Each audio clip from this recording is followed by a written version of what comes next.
Have you been emotional about any who we were, or indeed who you are? Oh, sorry. Thank you.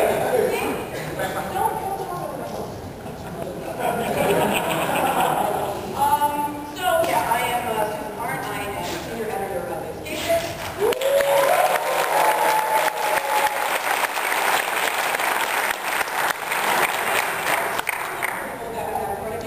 You already know, but I'm going to tell you anyway. Right here, we have the author of Mission and host of Big Picture and Escape to Movies. MovieBob. Bob Chipman. Yeah! Yeah!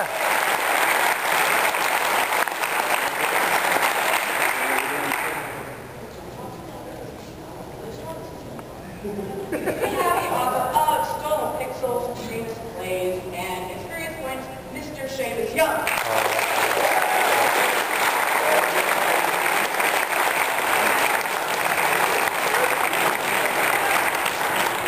Any of our events, you already know, we already love them. It would be Kathleen, Paul, and Brandon, and Shamus from LoadingReadyRun.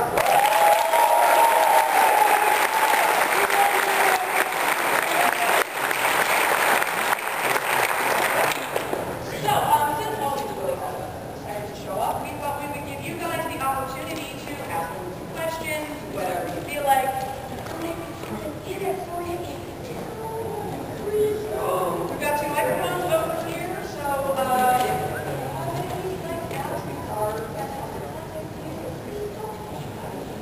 no questions. Oh, no, seriously, are you wearing pants? It's a totally legitimate question. Are we supposed to wear pants? In my case, I am not wearing pants. Can we have a movie night? Okay.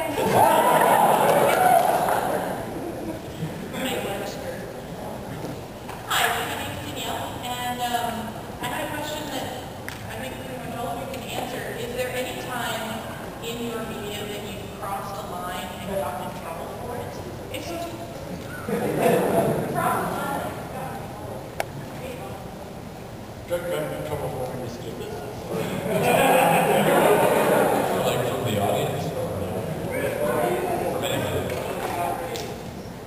This is a non-escapist story. Escapists are wonderful movies to work with, and they don't censor them. They're not like, you guys can't make fun of a particular video game or company because they're running ads. They're really running a big work. But I know having a rival and unique sense of humor. Wonderful way to And when I was in university, I knew some comics. And my comics, I did a series, like a long extended storyline about an evil feminist television that was trying to brainwash all the male characters of the comic strip. And this caused the representative of the university's women's center to get so angry. She came to the newspaper office. I wasn't there. I was an editor at the time, and got so mad she started throwing things at the editor-in-chief and then to hide under her desk. Call security. So yes, I have crossed a line. You'd think that we cross a line every time we would make fun of a given company, not between Nintendo, Microsoft, or Sony, something to be in there. Because if we had a joke about Sony, but didn't have a joke about Microsoft in the same episode, then we were clearly Microsoft fanboys. And or if we did a couple funny Nintendo stories, we keep bagging on Nintendo all the time, which is not the case. People are very defensive of the platform of choice. We are platform agnostic. We can find everybody.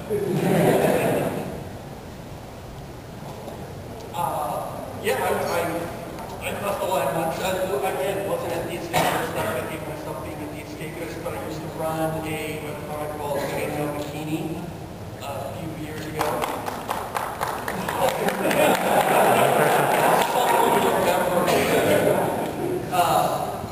And actually, it ties in with something that happened at Penny Arcade recently. I don't know. Did anyone here read Penny Arcade? And maybe you're aware of the Dick Wolves controversy. Yeah,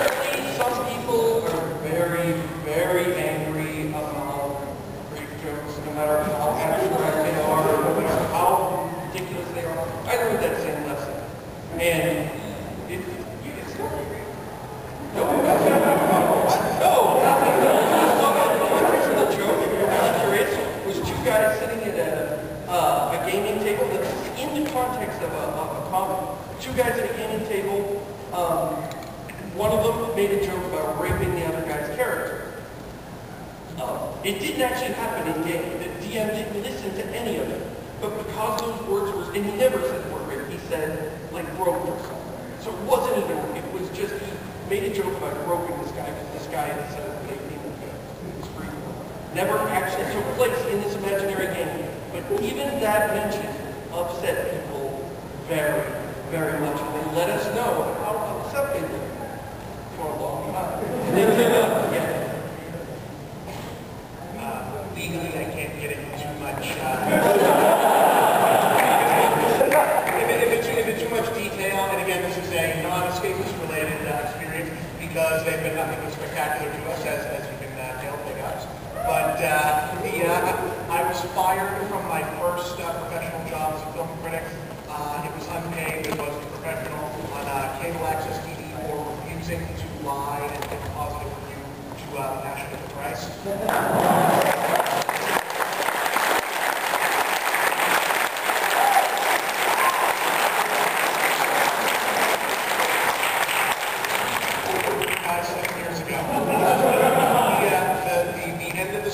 Without getting into too much detail for legal purposes, is that the person who fired me was later found to be deeply unhinged and was removed from that position.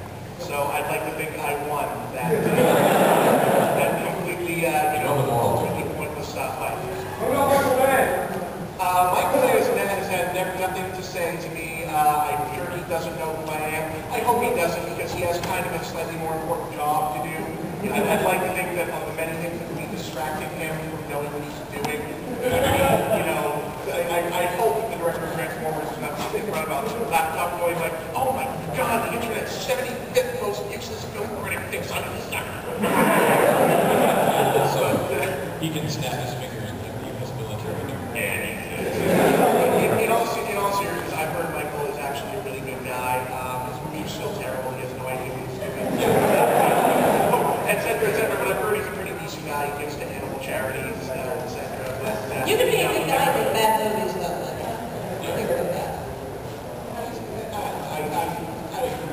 No, I don't know about him. Hey guys, let's get to the next question. When you're done with your question, see that logo movement in the shirt there, and receive your prize. That would be great. See you know what else will be. Hey, Greg.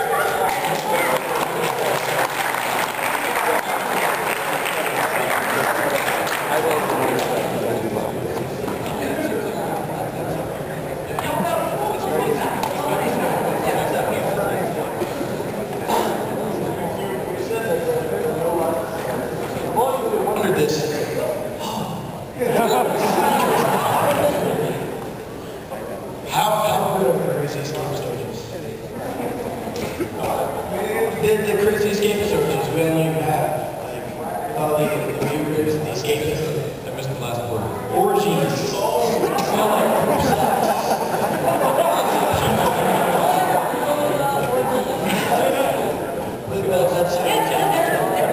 You're good. I was wearing a hood at the time. I'm not. The video is being dragged on the site.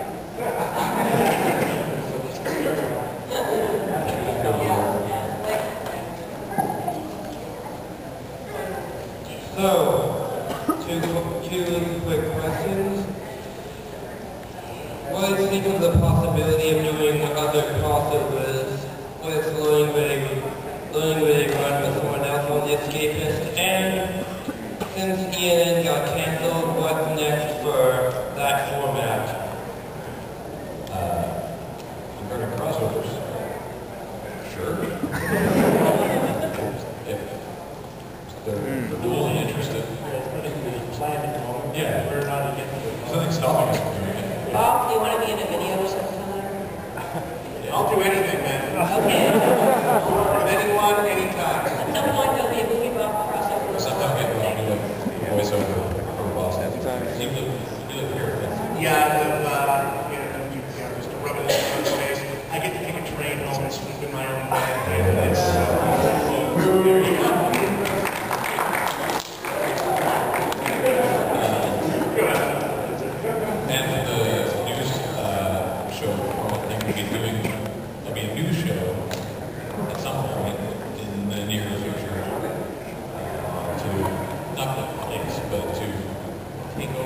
onslaught against what we can end. It will be news commentary, just a different way. So. And the only Michael Bay film I saw was Armageddon. Yeah, all right. You can do worse. He's waiting 10 minutes to be the best film he's shot.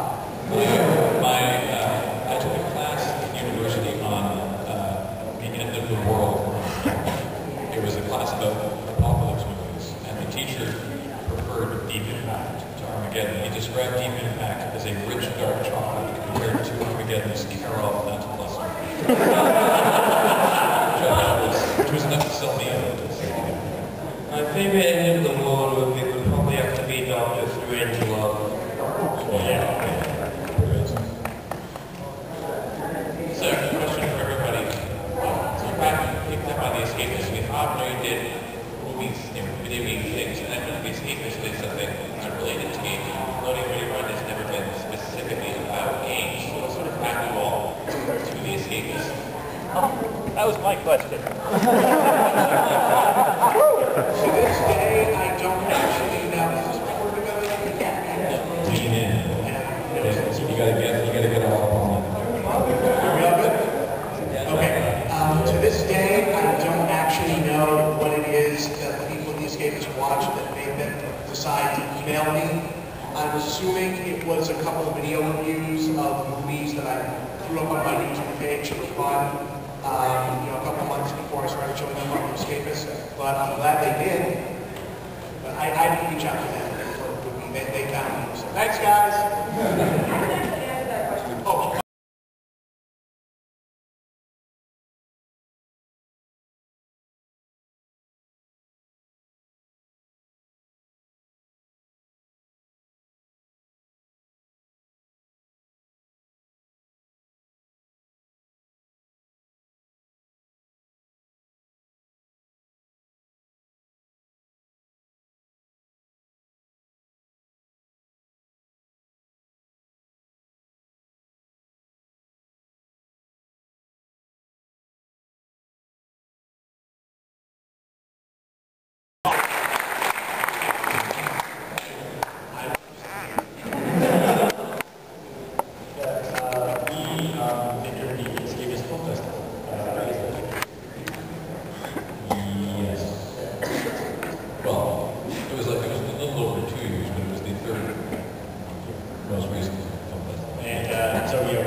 Thank you. You read my blog more than my blog.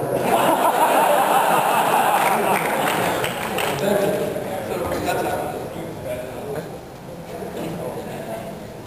I had a question about skippable. How do you pick which cutscenes to use? Like with Metal Gear Solid, that had hours. How would you figure out which cutscenes would be good for it, and how long does it take you to do the dialogue, or do you just like rip it in?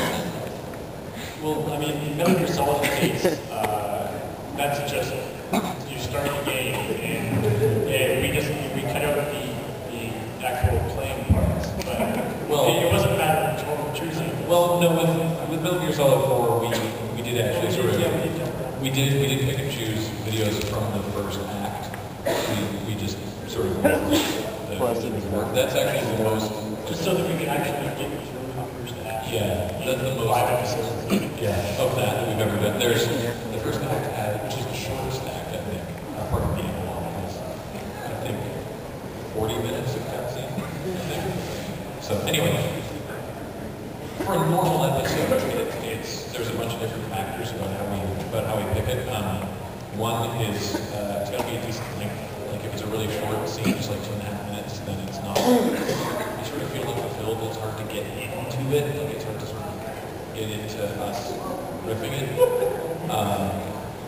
Into it. Is that what we do that? No, it's just that it's that's the last more than 5 minutes or you want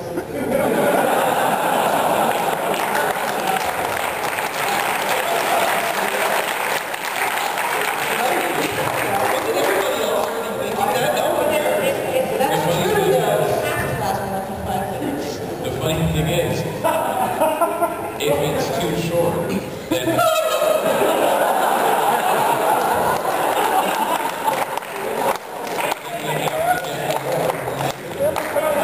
we have to come back later. It's like jazz, you kick up on the sound. The Escapist after time.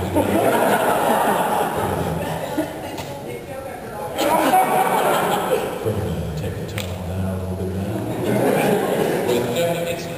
It's got to be.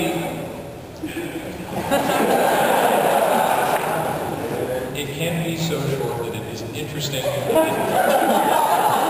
it can't be.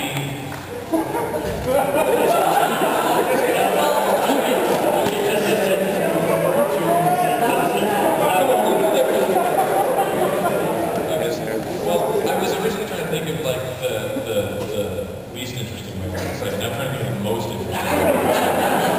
It can't be so long that Russ doesn't get angry with us. If it's too long, he's like, hey, that's too long. People won't like that. No, if it's like 8 or 9 minutes, people won't be as inclined to stick around for that. Putting the topic of length entirely to one side.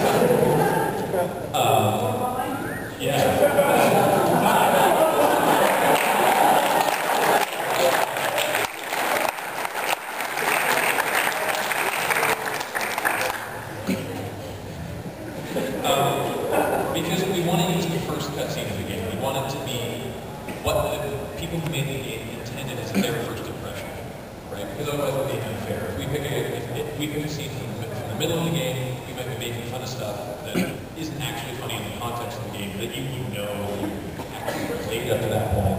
We want it to be what the makers of the game intended as their intro. And that might involve cutting out a tutorial section for a first little bit of animal gameplay just to get 2 scenes of the characters. But it needs to, there needs to be enough for content. Also, it helps if it's a game that takes itself seriously. Because even if it's a goofy game, if it's taking itself seriously, like 50% Blood in the Sand is a ridiculous game. There's not a lot of winking to the camera there. It's like, there's 50 Cent on stage with a bandolier of grenades. Yeah.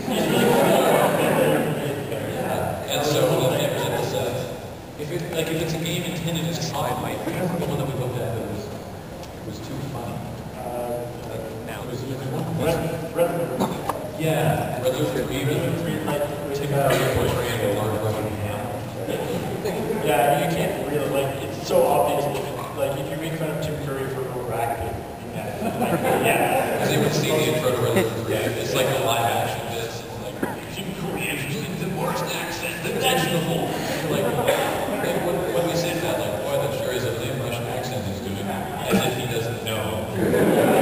He's not a bad actor, he just doesn't give a crap about Red Alert. We decided not to do that, but those are the main criteria. Something that we can make funny, and something that's the right length for your satisfaction. Guys, so then we can eventually get through videos. If you are not lined up now, that's a shame. Josh, stay there. Yeah, I was wondering specifically, what are you looking forward to in the cinema most this year and the least? Captain America and Transformers 3.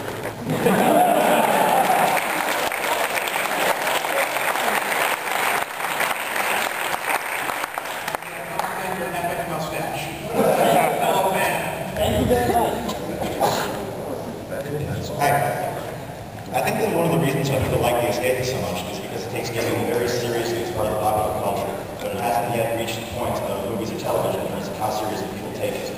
What do you think is going to be the tipping point where people start taking video games as seriously as the other media? Time. Just people are, as people grow up, and people who are really in positions of power and positions of importance are gamers. I think it'll just be, it'll just be a part of the whole culture. I think. Once it starts being treated, yeah, I mean, it's once it becomes normal. Like, you don't tell someone who reads books or a book reader, or someone who watches movies or a movie reader, so why does someone bring things to your table? Right? Once it becomes, it's just to be time. Once it becomes normal, it'll just be normal and everyone treat it normal. As it should, I believe. As we all know. We suppose the average median age in the room right now is, say, late 20s, early 30s. That sounds about right? Okay, then about 10 years from now. That's a simple answer that I think is right. It's time. It's right now the games are good enough to be taken seriously. There's nothing wrong with most games that they should be taken seriously as an art form on some level, at least as seriously as the mediums that give us the Transformers movies and 2.5 Men are. If TV can produce good art while also producing 2.5 Men, gaming can get its cred for Ico while also producing Duke Nukem. I actually read a really good article about how in 10, 15 years, if the president of the United States is like Barack Obama, a young person, they most likely will have grown up in gamer. That's pretty cool. I'm more well read than Roger Reed. Okay, so maybe not. First, I'd like to thank you for turning my post-HR productivity to 0. Second, I want to ask you about the daily vlog. If you guys could tell me where that idea came from, and also, Paul, if you could do the scientist space for us at one point. I appreciate it.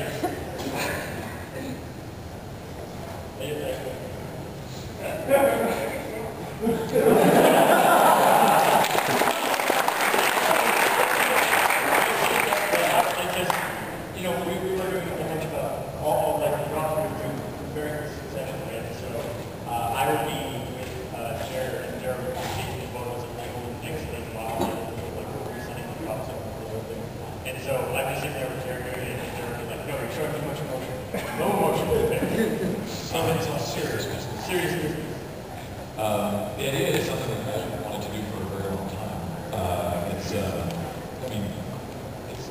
I love seeing high-speed footage of stuff breaking and smashing and contorting and doing weird things just because I think it's really cool. But outside of sort of science, like actual science experiments, not like murder science like we do. Like actual science, there's always this stuff wrapped around it. Now, I love Mythbusters, but I wish the website kind of thing was like, here's all our high-speed stuff. They'll show it twice or 3 times. It's like, where's the rest of that? That was a giant Lego ball exploded. I want to see that whole shot. And then I had the idea for Daily Drive. Man, I want to do this. And then a couple months after that, Discovery Channel was like, hey, we're doing this new show called Time Warp. And I was like, crap. There's my idea, but well, at least it's going to be produced well. And Time Warp is a 22-minute show, and it's 20 minutes of hopping around. 2 minutes of actual entertainment stuff. And so my plan was like, okay, Daily Drop, out of all the other stuff, here's where we drop it. There's the drop. Just 2 times.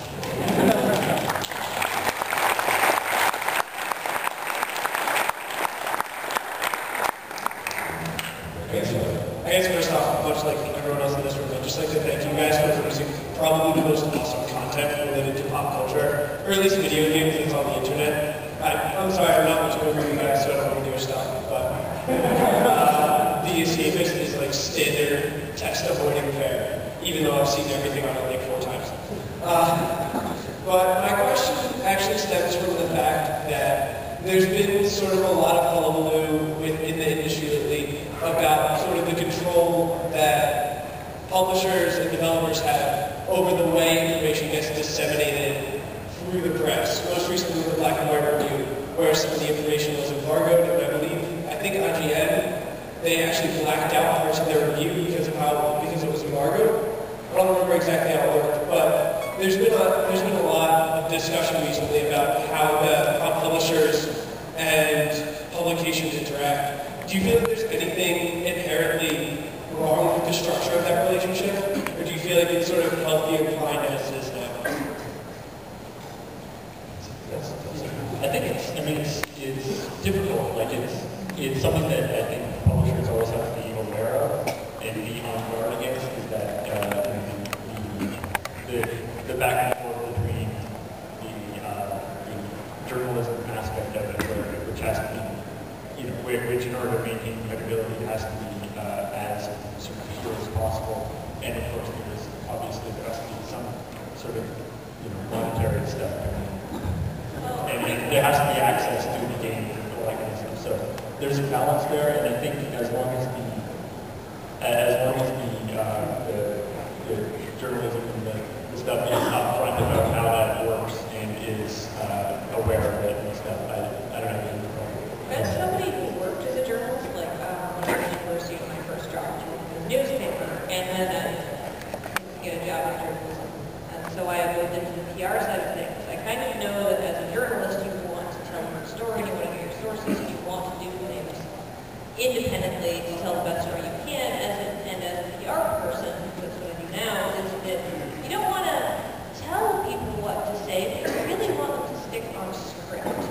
And I think the thing with video game journalism is for a long time there's a sort of marginalized community when you have gamers, and that's a demographic for some unknown reason, that just to get attention from these companies and just to be able to engage in a dialogue is not a marginalized community.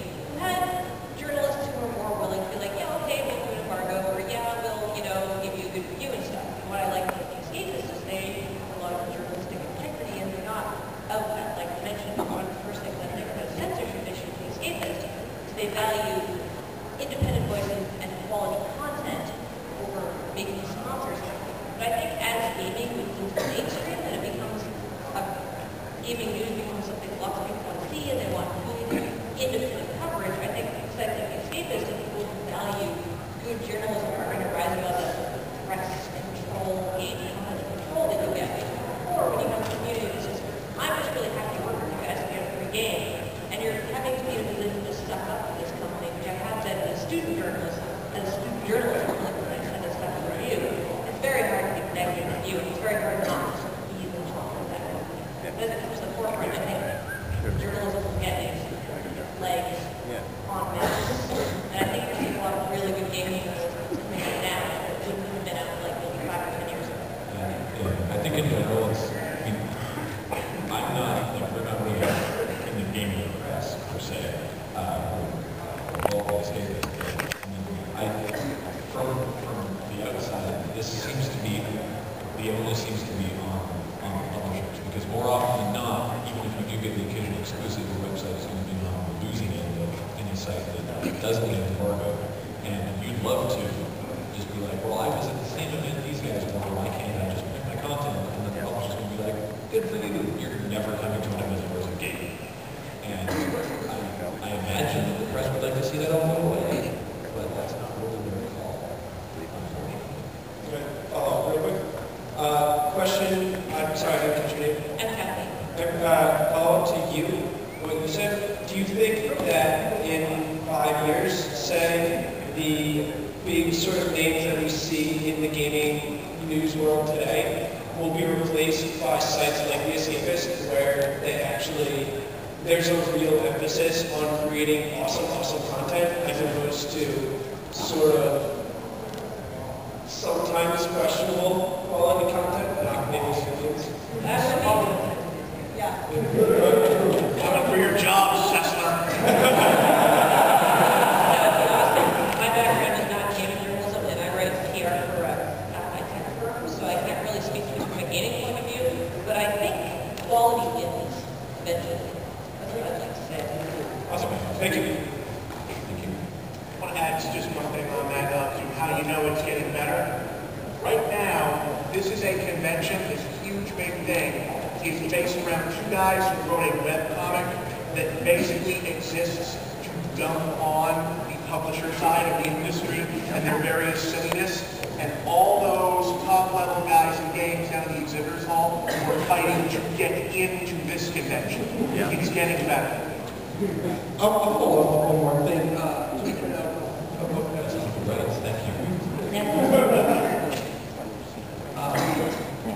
To follow up on what Kathleen said, that quality always wins. It really does. You cannot run these sites review mills. If you look up here, all of us began, none of us went into journalism, all of us, like blogs or wrote our own websites, and we have come into this, and if you run a review mill, you get eaten alive by other content, because people can smell BS, and then go to where the content is. What would BS smell better? Well, there's one thing that you ever reviewed that you look back on and said, wow, you know, that wasn't as bad as I thought it was, or that was even worse than I thought it was. You ever had something like that? Yeah, I think I'm a huge Twilight fan.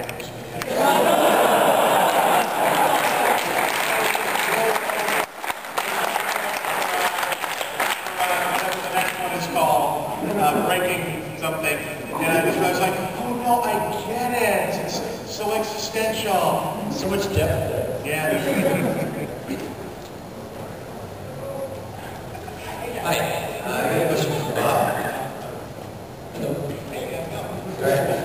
Well, first, Transformers 3, when I first saw the trailer, I was like, wow, it's so amazing until Michael Bay, you know, it's like, but, yeah, so you've talked about how the mainstream film industry never really bucks social trends as much as they claim to, like in your recent review of, was it No Strings Attached? You talk about how they get you in with supposedly racy content and that sort of thing, and asking these questions that really go against the social norms, but then of course they never really do. And I seem to recall you said that that's not really going to change. However, what do you think about, like, with regards to the MPAA and how they do all their ratings behind closed doors and all that? They're very, they've got kind of a moral bent on things. How much of the lockstep of the mainstream movie industry is due to that? And do you think that that system is going to change, and if so, would it have an effect? The MPAA is a problem, not so much because of a moral bent or whatever, but because they have no consistent output. I don't know if people know this, but when you see that thing that tells you how the movie's rated, what they did is they pulled a whole bunch of random people who volunteer, and it can only be people who are adults who have children, can go in there and at random just start assigning things to it. So there is no uniform code to it, and the whole thing is just nonsense. And it'll probably get a little better as, you know, people with different tastes and outlooks grow up and infiltrate it, but it's still a terrible system. And if I may also, because the gentleman before me gave me a sarcastic answer and I followed with a serious answer, I would be a little nicer to the last Resident Evil movie in Paul movie. So nicer to Resident Evil, and the MPAA is poison.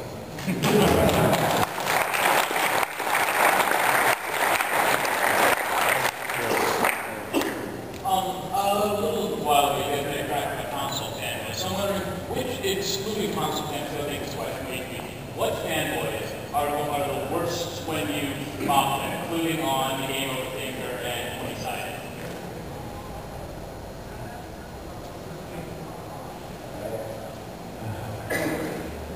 You know,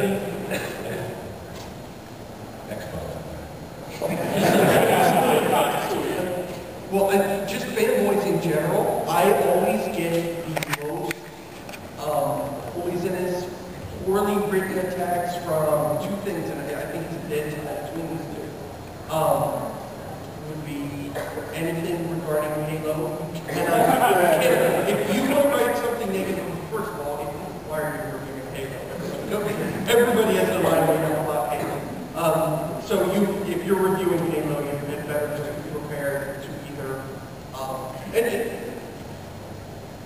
And if you say positive things about Halo, people that hate it. So anytime you're talking about Halo, you are going to have an argument. You had better be ready for that argument. The other group that's actually surprisingly difficult for, and this might just be me and my review style, is Final Fantasy. I have encountered strange.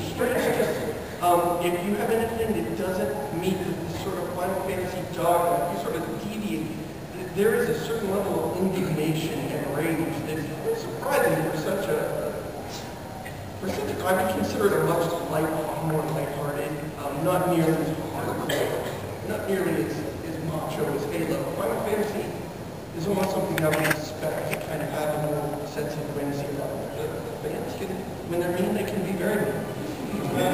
I don't know about a worse set of fan of like a specific genre or title or whatnot, but I found that the worst reaction that I get are from young white men who are way too proud of being young white men. And by that I mean, if you... And that's why I say Microsoft.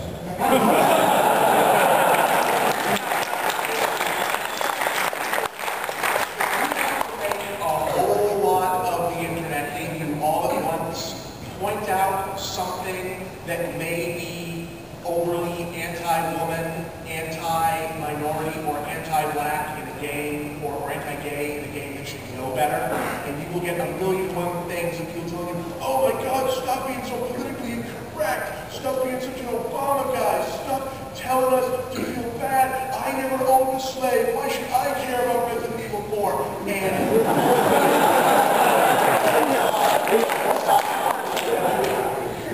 And you just want to reach through the screen and just smack the privilege out of them.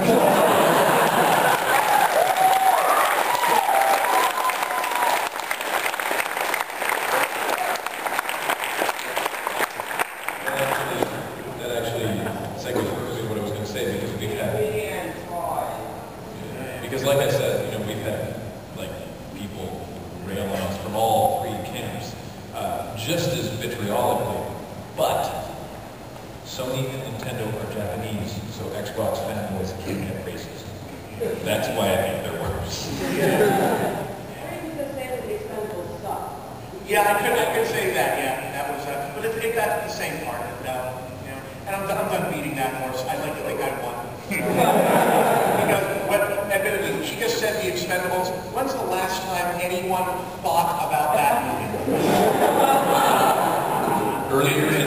Earlier in this panel, someone asked, "What have you done to cross the line?" Oh yeah. And I thought you were there because you got up and go with that. No, I'm taking the higher road on that one.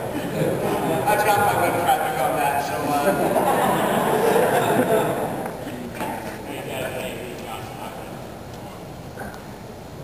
Hey, love you guys' stuff. Are there any fictional characters who you feel have inspired you or changed your maybe?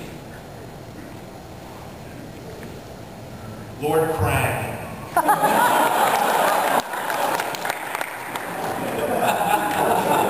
I too sometimes feel like a superior brain inside a, you know, comically misshapen body.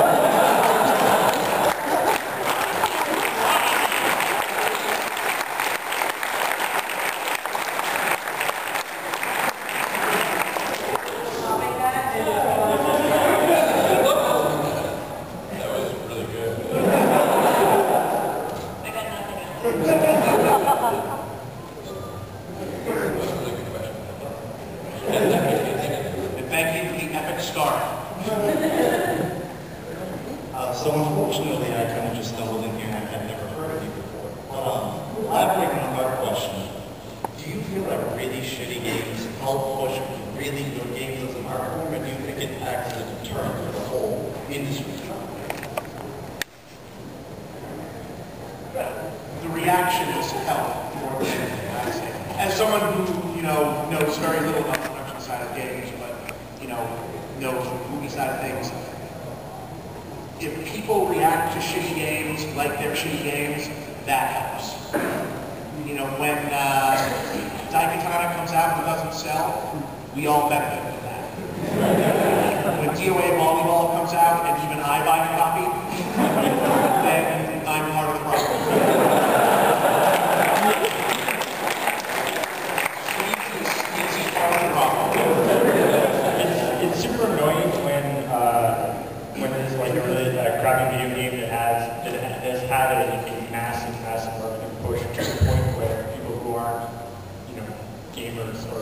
they aren't really paid that much attention know about it. And so that becomes like the go-to game where it's like, oh, you're a gamer, so do you play this game? Yes, Dr.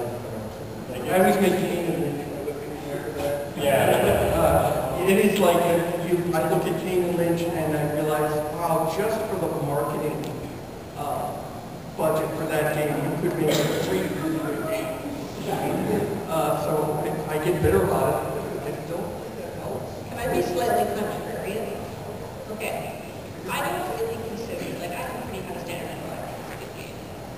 While casual games, like, say, Angry Birds are fun, they're not amazing games. They're really popular. They get a lot of people interested in playing games, or people who are interested in playing games, actually start playing games, and then realize they like games, become gamers, and realize that games are more than just a casual iPhone game that they can play, and there's, there's art and stuff, and I think I'm aware of it. As long as it's not a game that makes the industry go bad, like the Dodge's Turtle marketing, or, stuff like that. Even if it's a bad game, even if it gets people talking about it, it gets people playing it, and it gets people saying, oh, hey, games are actually not for weird nerds who live in their basement, and I like them too. I don't think that's necessarily a bad thing. So, I think it's a two-sided coin. There's good games and there's bad games, but more people play games. More people play the more normalized games. The game that breaks it open and becomes a game and makes everything quote unquote legitimate. As much as we'd like it to, it's going to look an awful lot more like Halo than it does like Ico. Or Angry Birds for that. Yeah. Angry Birds is everywhere. The point being, just because you start playing games playing Angry Birds doesn't make you less of a gamer if you then realize, oh, okay, this is a great medium and I enjoy all these other games. There's no stigma in there. Everybody has had starting point. So if you start to play games, you can start to other roads are really good artistic games. All right, thank you very much. Well, that perfectly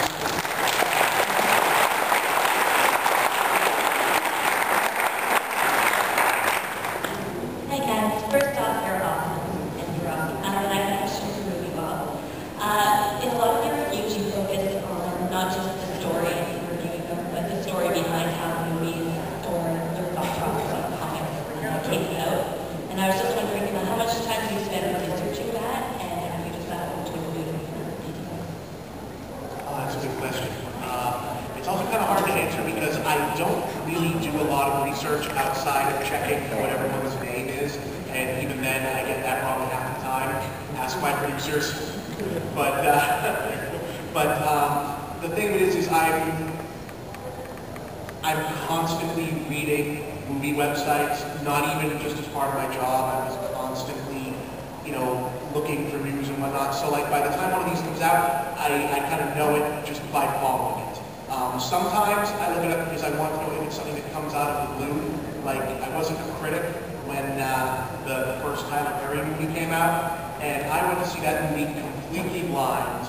This Diary of a Mad Black Woman or whatever, and having never heard of this because I don't go to the theater and I'm not from the rural South, so I literally had no idea who this person was, and being in this theater going, what the hell am I watching? This has to be a joke. And then going home and looking up and going, wow, I don't know everything, because apparently this is the biggest thing in the world and I've never heard. Twilight was kind of the same way, I kind of had to find out what it was, but for the most part, it's just stuff that I read about, though Wikipedia helps. I know no one's ever supposed to say that they check Wikipedia, but I do because it's free and it's there. Thank you. Oh, you're welcome. Thank you. My question for you, Paul, is sort of a similar question. I'm wondering, when you review a movie, do you have a better movie already in mind that did everything better? Or I'm trying to figure out what's one of your thought processes. Or do you base it off your own biases? Or how do you judge a movie? Sometimes there's a coin flip involved. Usually there's very little time in between me seeing the movie and me reviewing the movie. Like just this past week, the movie we reviewed this week was Red Riding Hood. I saw that movie Monday night. I was writing a review on, Monday night after seeing it and recording and editing the the audio on Tuesday afternoon and evening. So there's not a lot of time in between, so I really kind of have to think about it. I try not to imagine a better version of the movie because I think it's Roger Ebert, who I know his name is both around here, and everything else is the man. You know, and his actual job, he really knows what he's talking about.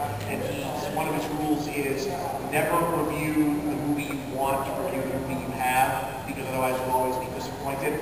Sometimes, you know, I will look at it as someone who's been to school, or, you know, I went to film school, that's it. You know, to look at it and say, well, you could have done this, that, or the other thing. I mean, if I wanted to, I could do 3 or 4 hours on the Transformers movies, being able to say, this shot should probably go here, and this is going here, and that, not. But for the most part, it's just looking at the movie and say, this is how I viscerally feel about this, and now let me hit up dictionary.com and find a really verbose way of, you know, saying that my feeling is actually a very deep intellectual argument. Hope that helps. Thank you. Thank you. Hey guys, my questions are twofold. The first of which is, if you were to pick one game that best represents how video games have artistic value as a medium, what would it be? Bob, I think you've already answered this question. I'm going to guess Nightmare is your artistic game. Oh, it would be close, but... Really? Shadow of the Colossus is often put forward. Okay, I would agree, Mike. So I would agree definitely. That was actually one of the first games I played on PS2 because I got PS2 with it, and I was like, I'll buy a PS2 and I'm going to buy Shadow of the Colossus, and that was definitely. I'm going to keep a meme up and say Super Mario Bros. 3, because that is always my answer, and go with your gut. My second question is, I think you see where it's going. The lead-in is, I didn't know that the panel was happening. I was walking by the Wyvern Theater and saw the little note. It's a 9 o'clock Escapist. Here are all your heroes showing up in one place, collaborating. I haven't been to a convention before, and basically I pictured it as me walking in and just having you guys be around, ready for me to just talk to and worship. And I didn't think that was going to be the case, but apparently they just gave me Christmas for PAX East. So would you guys be willing to sign the inside cover of my entertainment membership? Sure. I am. Yeah. We were not involved in that particular book.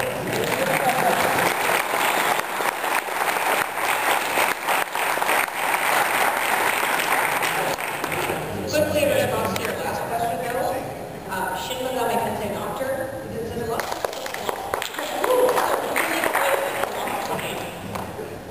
I'm having a tough time with that question. I think I'm having a tough time thinking with it because I don't just want to say also Shadow of the Colossus.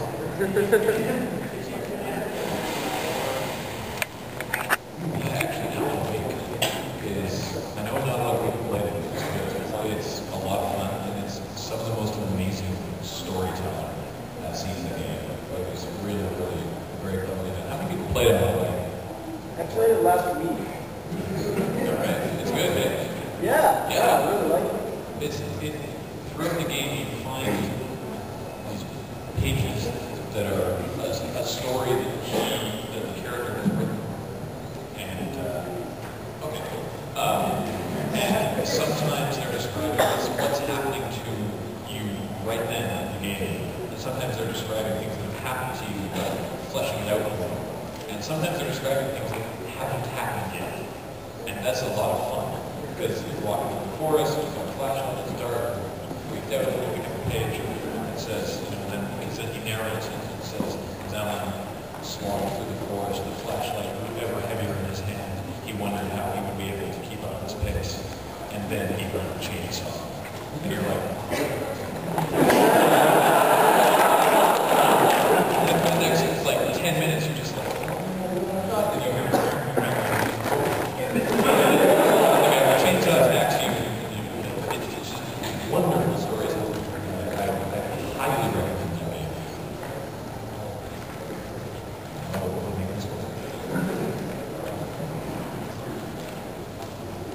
You guys ready? Yeah. What is the biggest pile of fail you have ever had to review or just see?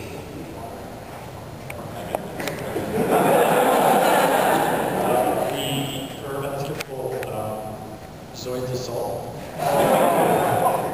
That, yeah. The unskippable video is like, it's like, you know, it's just, we cut out the most boring part, and it's still the most boring unskippable to go down. Yeah, the episode as it is like, there's no background music, there's not even narration, it's like text over a map. There's text and text and text, and then it goes to a shot of newspaper, there's more text and more text and more text. And then the actual scene is maybe 6 different frames of this intermingled different angles as this narration goes over for talking. Like the animations have vastly more animation than this scene. The bit before that we cut out. Oh yeah, it's like 6 minutes. Yeah, 6 minutes. It's supposed to be a satellite view. It's like a satellite shot of these zoids. So there's like this black and white shot that's all kind of fuzzy. And it's a still frame of these zoids that are resurfacing. And there's like, they're talking to each other, over their radios. But it just stays in the still shot of the zoids, right? For like, and the satellites that are watching this are supposed to be like hacked. So it's, so it shows like error flashing. And that's it. And it's just the audio of these. So it's not clear who's talking, if it's one of them, or one of them, the guy on radio off-site, or that, and Bullet Witch. Bullet Witch, for me, is the worst game ever in the because the cutting is bad, and the game is just horrible, and you can tell that it was the most ill-advised. Like, okay, sure, the actual game is a massive pile of ass, but the main character is a hot chick. Fine. And it's like, running through the regular internet. Oh wait, that sucks. I'm not. I find stuff on the people. So I actually have a really good filter in place to keep me away from terrible things. So my answer would be a game that everybody already loves.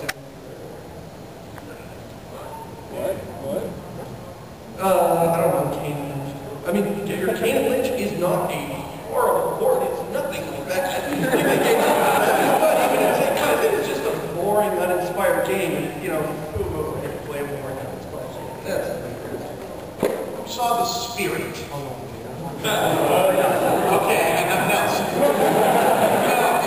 If not, you go find out. good answer. Really? No, Spirit is worse. Really? Transformers 2 is just like, from every standpoint, not put together well. Just like beyond the jive talking robots, like the fact that the plot just stops. The fact that Transformers 2 would be the CD. I've never seen something more amateurly put together. Did the Spirit have a beginning, middle, and end? In theory, yes. I would put it worse because while Transformers offends me artistically, the Spirit is, I mean, do you want to see Samuel L. Jackson put on a Nazi uniform and go to hit an acid?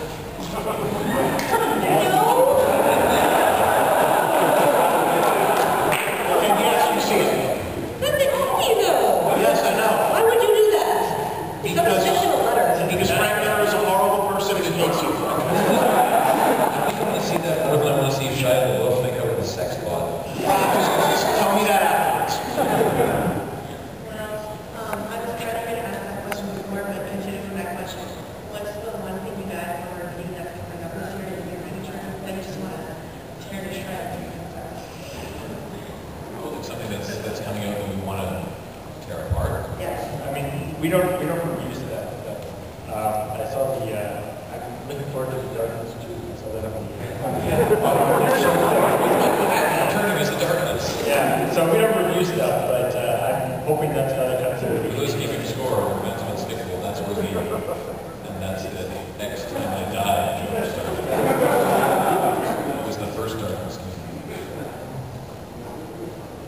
I did 6, I think. Oh, you're 6. We lose track. We have to go back. Yeah.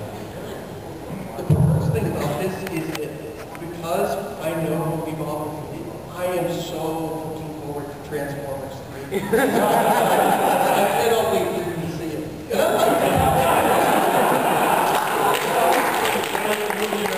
interested in is MovieBob's review of That would probably be the answer, but at this point I'm not even looking forward because I just know it's like the second one at least I was saying like, okay, now I'm all ready because I didn't have this job when the first one came out. So not only am I going to do this, they're going to give me money to do this. This is as close to perfect as my life is going to get right now. And now it's just, oh my God, this is going to be work. But that Twilight 4 is coming. And 5. There you go. And this is the one with all of the theoretically weird stuff, so maybe it'll be good.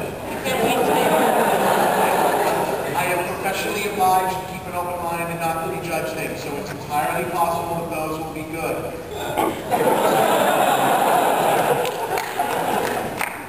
I have no such restrictions, and it will be crap. Alright, this is for the loading ready run people. Yeah. Why did you stop the iron stomach challenge? Are you going to make any more? We stopped doing Iron Stomach. We never really stopped doing Iron Stomach Challenge. We just haven't done any making. It's always just a matter of getting people together and stuff. And then you can do something that you're eating. Yeah, try to pitch this to your friends. Hey, this thing is gross. Do you want to eat it? Do you want to eat it on camera? No. Do you want to eat it and be embarrassed by it? No.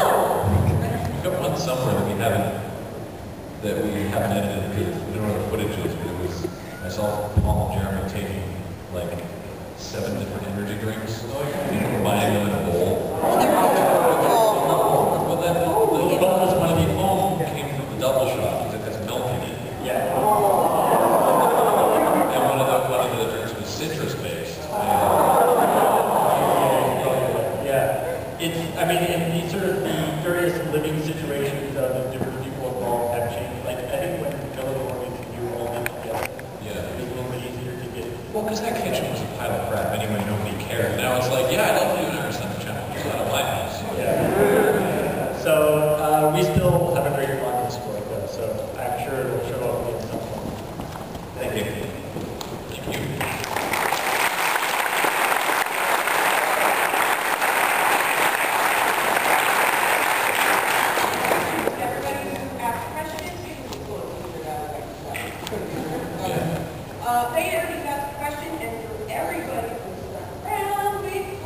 Ooh, you'll like this.